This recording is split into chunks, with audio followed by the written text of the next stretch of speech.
amis, nous nous retrouvons au Cabo Verde Sport Festival, le festival des sports du Cap-Vert. Et pour cette journée, nous sommes à Santa Cruz sur l'île de Santiago. Au programme, un sport camp avec des ateliers de folie, du basketball, du football, de la boxe et même de la danse. Venez avec moi, on découvre. Pour cette journée, je vais à la rencontre de deux sportifs de haut niveau venus à Santa Cruz pour partager leur expérience et impacter les enfants présents. Aurélien Tuard, champion mondial de boxe et de karaté, pour qui c'est un bonheur d'être présent. De la boxe. Bonjour, comment allez-vous? Alors, est-ce que vous nous racontez un petit peu ce qui se passe là? Atelier de boxe?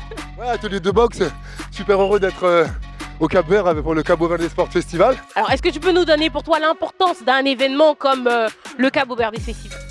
L'importance de cet événement, ce sont des inspirations et des rencontres qui font notre vie. On l'oublie tous, mais on a croisé des personnes une fois dans notre vie qui nous ont soit rabaissé, soit fait peur, ou soit inspiré. Et j'étais un enfant fragile, multifracturé, interdit de sport. Jusqu'à l'âge de 17 ans, j'étais une vraie victime. Et c'est la rencontre de certains champions qui m'ont donné espoir.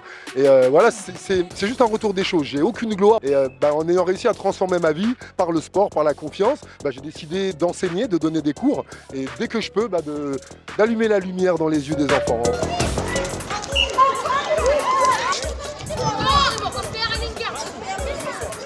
Cap à présent sur l'atelier d'athlétisme en présence de Gracelino Barbosa, premier médaillé paralympique du Cap-Vert.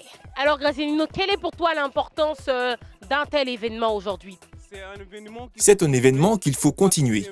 Aujourd'hui, les enfants ont la possibilité de voir que l'athlétisme peut être pratiqué de plusieurs manières, mais surtout de croire qu'ils peuvent eux aussi arriver à un haut niveau.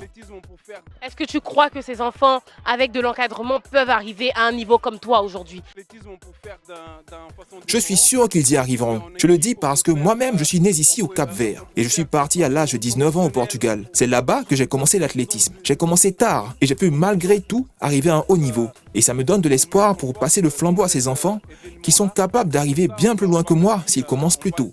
Je ne voudrais pas être le seul médaillé olympique du Cap-Vert. Je veux qu'ils puissent montrer au monde qu'au Cap-Vert, on est capable de faire de grandes choses. Hello, hello, bravo! Léora, toi, tu es venue de France spécialement pour l'événement. Qu'est-ce que tu en penses? Qu'est-ce que ça te fait depuis que tu es là? Je trouve que c'est un très bel événement, que ça devrait être fait beaucoup plus souvent, car ça permet aussi aux personnes d'ici et surtout aux enfants de connaître un peu plus le sport, se divertir un peu plus. Et je trouve que justement, il faudrait le faire beaucoup plus de fois. Du sport, de la formation, mais surtout de l'impact, le Cabo Verde Sport Festival, c'est aussi ça.